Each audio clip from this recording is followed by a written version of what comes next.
Senhor Jesus. Salmo de número 127. Salmo 127.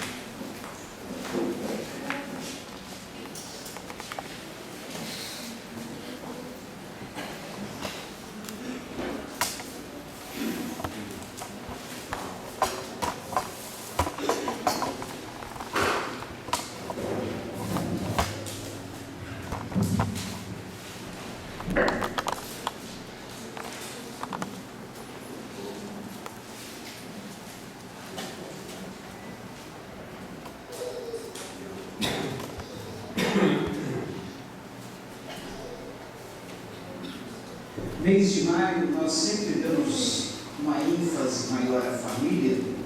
A igreja ela sempre dá uma ênfase mais especial para a família.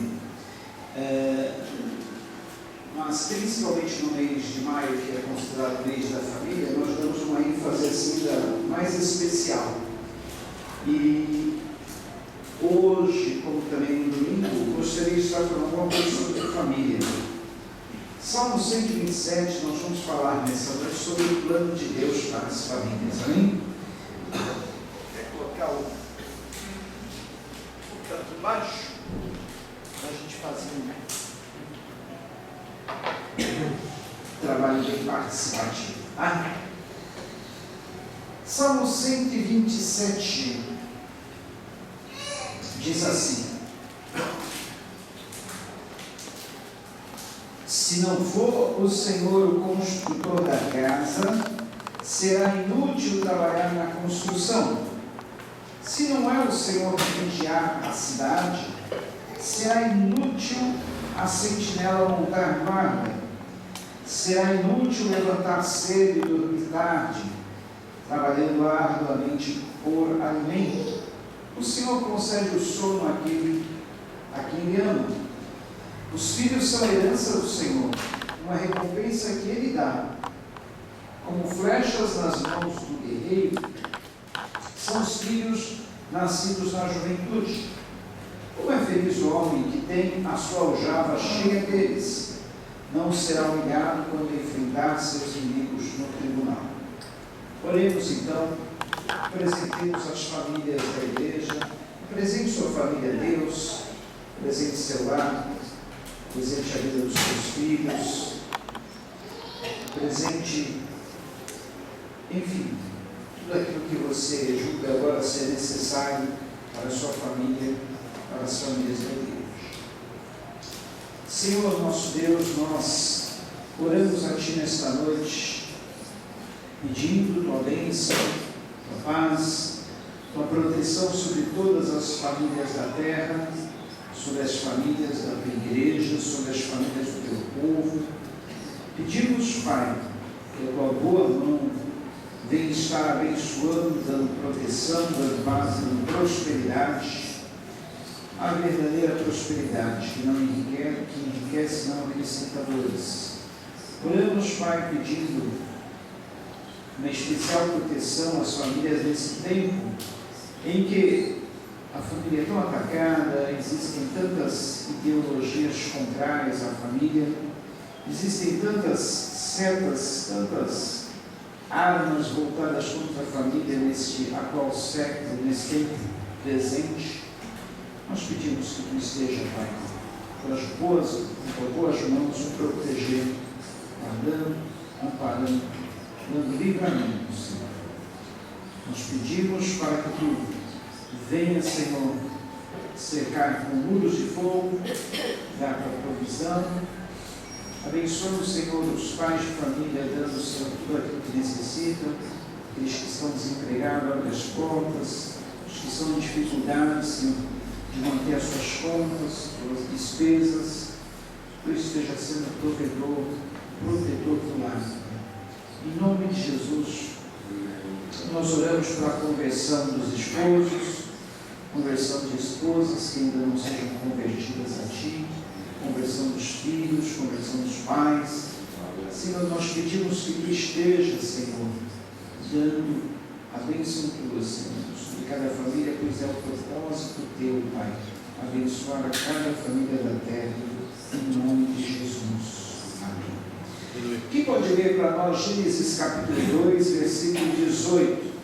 Nós vamos ver nesse texto que no início, quem vai se batizar tem uma classe ali, o Jesus está esperando aqueles que vão se batizar, vão pegar as instruções ali no início.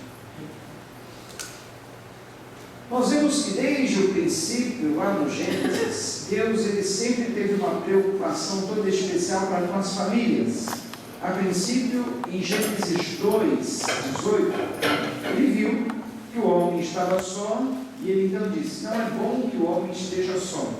Far-lhe uma companheira que esteja como diante dele, e assim o Senhor fez com que o primeiro casal viesse a existir na terra, e assim a primeira família. Alguém achou Gênesis 2, 18? E disse o Senhor Deus: não é bom que o homem esteja só. Far-lhe uma adjutora que esteja como diante dele. Daí então, inicia-se a primeira família na terra, e daí em diante se originaram todas as famílias que hoje existem. Gênesis capítulo 6, versículo 13. Por ocasião do dilúvio na terra, Deus fez questão de preservar as famílias. A arca esteve com as portas abertas para que todos aqueles que pudessem querer a salvação pudessem ser salvos. Mas Deus preservou exatamente uma família da terra, a família de Noé. O interessante é que Deus se preocupa tanto com a família, que até com a família dos animais Deus se preocupou. Ele fez questão de salvar um casal de cada espécie. Gênesis 6,13. O que diz em Gênesis 6,13? Vamos ver o propósito de Deus na família, para as famílias, lá no livro de Gênesis, agora na ocasião do dilúvio.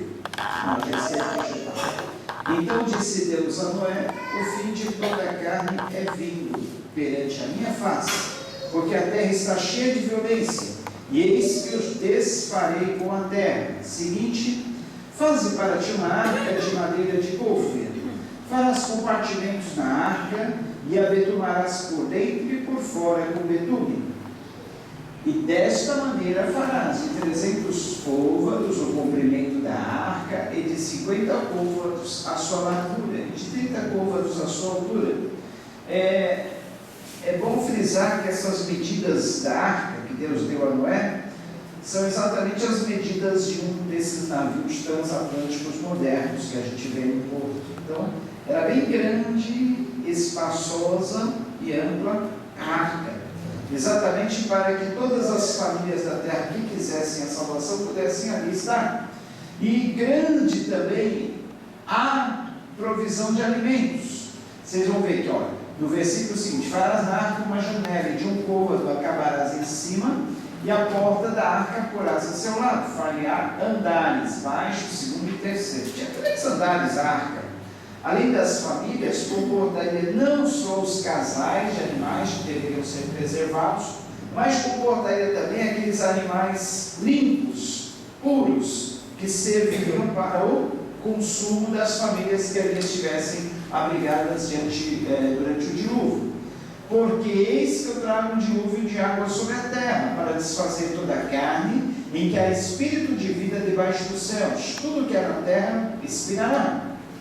Mas contigo estabelecerei a minha aliança, e entrarás na arca Padre, os teus filhos, tua mulher, e as mulheres de teus filhos contigo. Muito bem. Por ocasião da construção da arca, Deus iria destruir todo mundo. Deus não estava nada contente com a situação de todo mundo.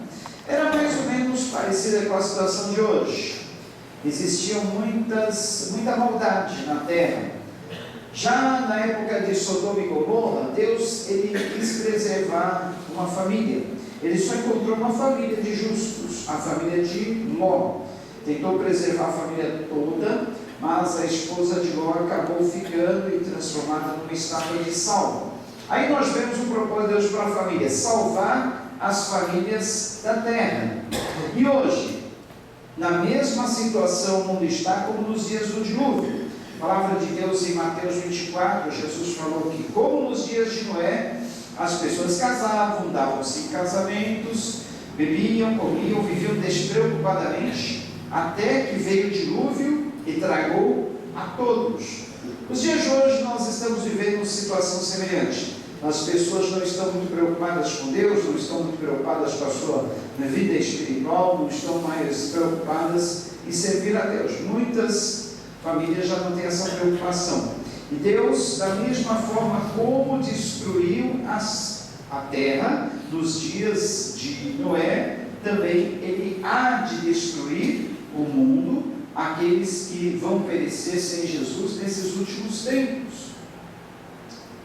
Está profetizado, todos os sinais estão cumpridos. Mateus 24, o Senhor Jesus disse que o fim viria, e o apóstolo Paulo confirma nas suas epístolas, o Apocalipse também confirma.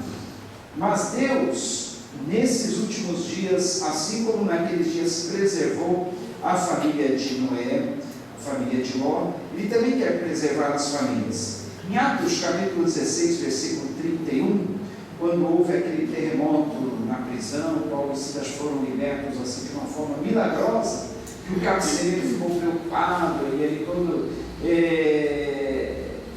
transtornado com aquela situação. O que o apóstolo Paulo mandou ele fazer? Creia no Senhor Jesus Cristo e será salvo tu e tua casa, tu e tua família. Então é o desejo de Deus salvar a nossa família. É o propósito de Deus que a nossa família seja salva. Por isso, se você puder estar orando constantemente por sua família, principalmente neste mês de maio, todas as quintas-feiras nós fazemos uma oração aqui pelas famílias, durante os cultos de domingo. Vamos pensar nisso. Pelo menos nesse mês nós fazemos esse trabalho pelas famílias para que algum resultado surja, que haja frutos, que nós possamos ver as famílias salvas. Próximo versículo. Assim, ainda nesse versículo anterior, o Senhor disse: eu vou destruir tudo, mas contigo eu vou estabelecer a minha aliança. Olha só que bonito. E até hoje Deus faz questão de lembrar ao homem que Ele tem uma aliança conosco, Ele tem uma aliança com as famílias. Todas as vezes que o arco luminoso aparece nas nuvens, sabe aquele arco-íris bonito, multicor, que aparece quando chove e depois faz sol? Mais ou menos assim que aparece o arco-íris, quando chove e depois faz sol. Aparece o arco-íris, o arco luminoso nas nuvens. Esse arco é símbolo da aliança que Deus tem com o homem. Da aliança que Deus fez conosco, com o homem, com as famílias, dizendo assim: olha, nunca mais vou destruir a terra com água. Nunca mais. Então, podem ficar tranquilos que o mundo não será mais destruído com água. Mas o apóstolo Pedro, ele faz questão de frisar que os elementos que hoje existem, um dia se desfarão pelo fogo. Ele não vai mais destruir a terra com água, mas a terra será destruída com fogo. E tudo está caminhando para isso. O aquecimento global, todas as coisas acontecendo, ameaças nucleares, ameaças de bomba atômica, tudo isso está contribuindo para que um dia realmente tudo venha a ser destruído pelo fogo. Aí olha, a aliança que Deus tem estabelecido com o homem, e não só com o homem, mas com a sua família. Entrarás na arca tu, teus filhos, tua mulher e as mulheres de teus filhos. Próximo. E de tudo que vive, de toda a carne, dois e cada espécie, olha aí a família, até nos animais, Deus preocupado com a família. Farás entrar na arca para os conservar vivos contigo, macho e fêmea serão. Então, queridos, olha, veja bem, numa época que Deus quer preservar a família, por outro lado o inimigo quer destruir. Nós temos aí uma chamada ideologia de gênero, lutando contra as famílias. Hoje, nesse horário, na novela, em plena novela, não sei se é das 8, antigamente era das 8, agora acho que é das 21 horas, você liga a televisão nesse horário, está lá dois homens se beijando, ou duas mulheres se beijando, e tudo contribuindo para que a família tradicional não mais exista. Haverá um tempo que serão raras as famílias da terra, Exatamente aquilo que Deus quis preservar desde o começo, desde o princípio, o inimigo luta para destruir, o inimigo luta para acabar. Então, vai chegar uma hora que serão raras as famílias constituídas por pai, mãe, esposa, esposo e filhos. Vai chegar um tempo, infelizmente. Em Abraão, Gênesis 12, 1 em diante. Com Abraão, Deus também fez um pacto com as famílias da terra. Ele disse: olha, Abraão, deixa a tua casa, a casa de teus pais, a tua parentela, vá para uma terra que eu hei de te mostrar. Eu vou fazer de ti um grande povo, eu vou suscitar de ti uma grande descendência, farei vocês herdar uma bela terra, e em ti serão benditas todas as famílias da terra. Olha aí o propósito de Deus em abençoar as famílias em Abraão. Ora, o Senhor disse a Abraão: sai-te da tua terra, da tua parentela e da casa de teu pai, para a terra que eu te mostrarei. Seguinte: e far-te-ei uma grande nação, abençoar-te-ei e engrandecerei o teu nome, e tu serás uma bênção.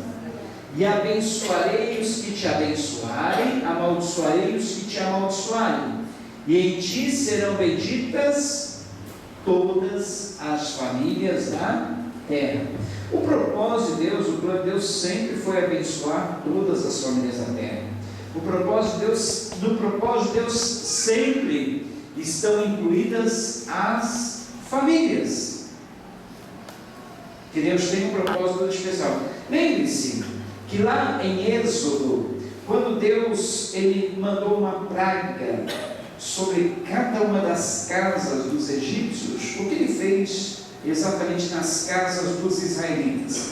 Ele deu uma instrução: olha, vocês vão aspergir, vocês vão pichar sangue sobre a parte superior da porta da casa. Na parte superior, umbral da porta da casa, vocês vão pegar e vão aspergir, vão matar um cordeiro e vão aspergir sangue sobre os umbrais das portas.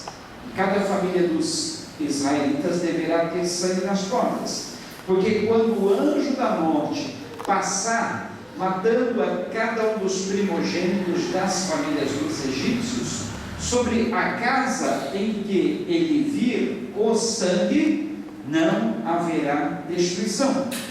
Por que Deus fez questão disso? Porque Faraó havia endurecido o coração, não queria liberar os filhos de Israel daquela escravidão, e Deus envia 10 pragas, cada uma daquelas 10 pragas com o intuito de destruir um ídolo dos egípcios. E naqueles dias, o filho primogênito do egípcio, de cada família egípcia, era considerado um Deus. Ele era idolatrado. Então Deus falou: olha, como a última das pragas eu vou destruir, vou matar cada um dos filhos primogênitos das famílias dos egípcios. Mas nas casas dos israelitas, em que eu ver sangue aspergido nos umbrais das portas, passarei e não haverá nenhuma destruição nessa família. Êxodo 12, 23. Êxodo capítulo 12, vamos ver lá. A ordem que Deus deu a Moisés para que as famílias dos israelitas pudessem ser preservadas. O que eu quero que vocês vejam nessa noite, que está bem claro, é que desde o princípio Deus quis que o homem vivesse em família, e desde o princípio Deus ele preservou as famílias em meio a todas as destruições que ele mandou sobre a terra. Então, nesses últimos dias que nós estamos vivendo, é grande a luta contra as famílias, é uma guerra. Agora a guerra já não é mais naquela questão de matar sangue. A guerra é no campo mental, as ideologias contra as famílias. As famílias estão sendo destruídas não pelo poder das armas, não pelo poder de matar a carne, mas pelo poder da ideologia que está sendo infiltrada na mente das pessoas, para que não haja mais família. Falou o Senhor a Moisés e a Arão na terra do Egito, dizendo, olha só, esse mesmo mês vos será o princípio dos meses, esse vos será o primeiro dos meses do ano. Seguinte, lá para o versículo 23, por favor. Para isso, a gente mais rápido. 20, 2 antes. 21. Chamou, pois, Moisés a todos os anciãos de Israel e disse-lhes: escolhei, tomai vós cordeiros para as vossas famílias, sacrificai a Páscoa. Então tomai um molho de sopo e molhai-o no sangue que estiver na bacia e passai-o na verga da porta e em ambas as ombreiras do sangue que estiver na bacia. Porém, nenhum de vós sair da porta da sua casa até amanhã, porque o Senhor passará para ferir aos egípcios. Porém, quando vir o sangue na verga da porta e em ambas as ombreiras, o Senhor passará aquela porta e não deixará o destruidor entrar em vossas casas para vos ferir. Portanto, guardai isto por estatuto para vós e para vossos filhos para sempre. Ora, o que representava aquele sangue do cordeiro morto aspergido sobre os umbrais das portas? Significa também que hoje nós temos um cordeiro que foi morto para cada uma das famílias. Amém?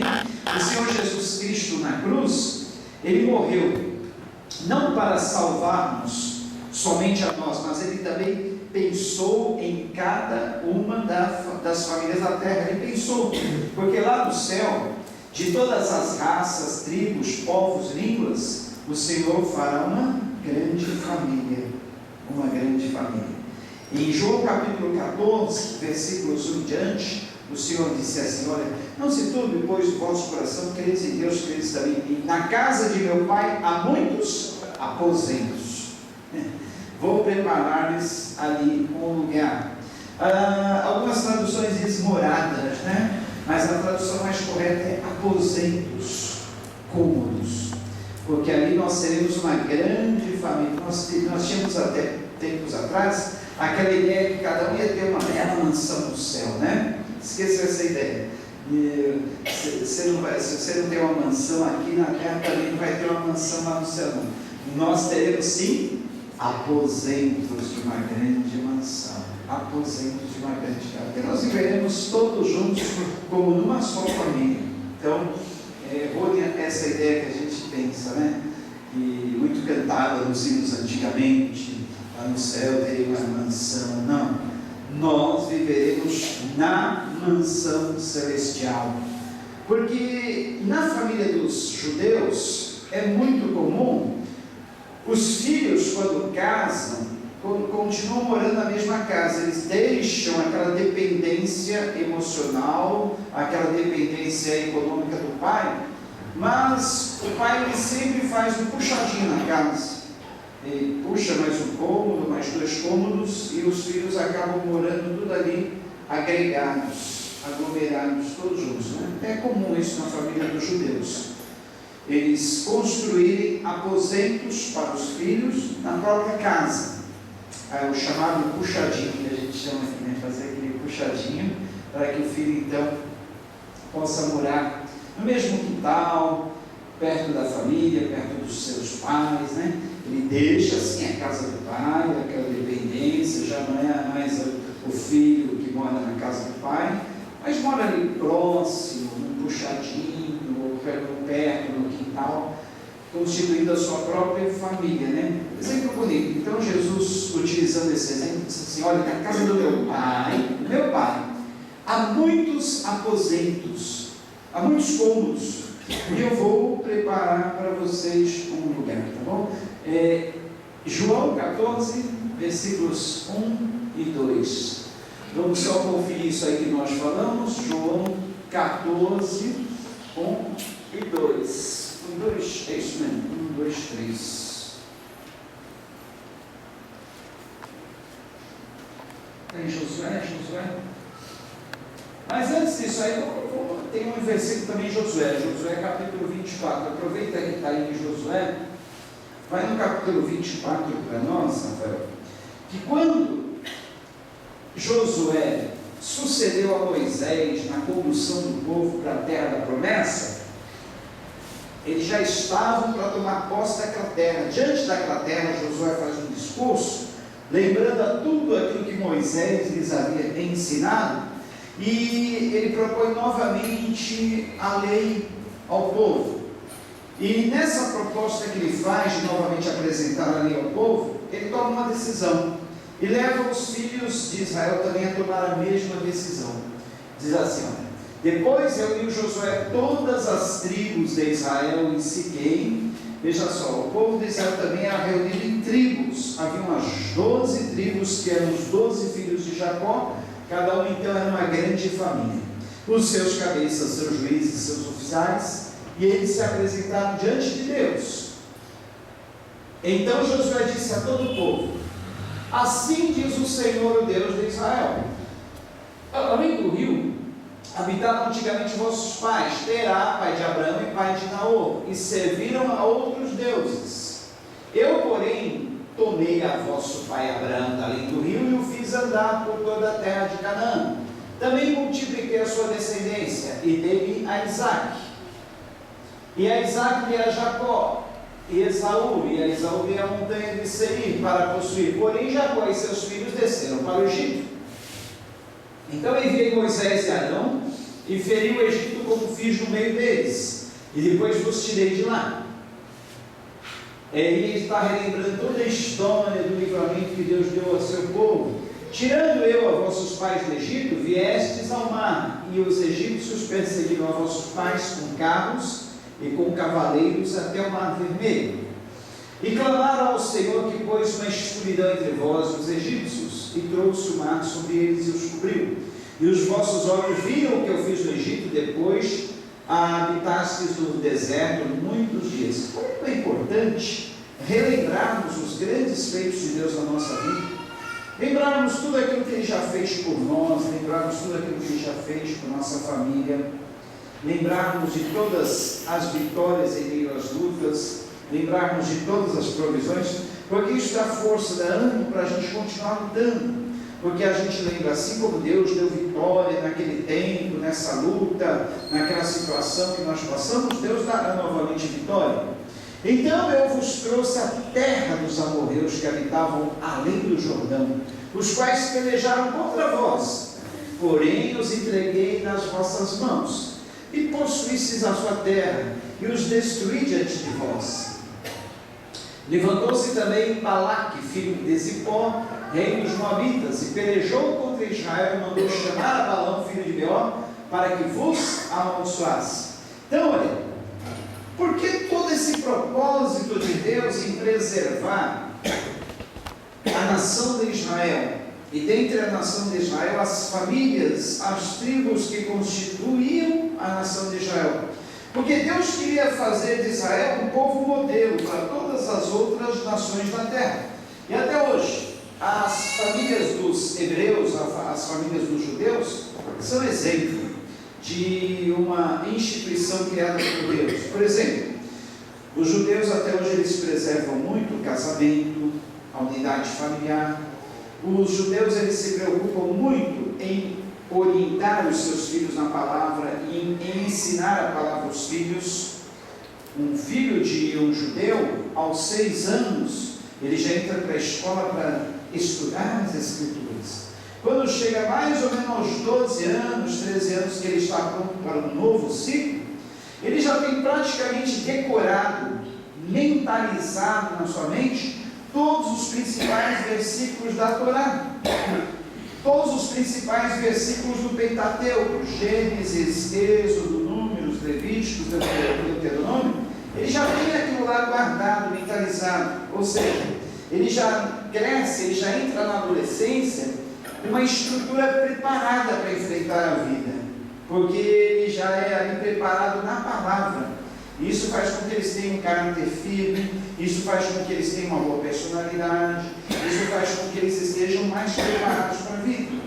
Então, versículo seguinte diz assim: Levantou-se também Balaque, filho de Zippor, rei dos Moabitas, e pelejou contra Israel, mandou chamar a Balão, filho de Beor, para que vos amaldiçoasse.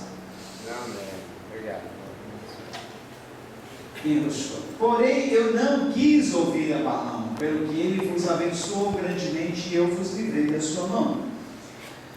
E passando vós o Jordão e vindo a Jericó, os habitantes de Jericó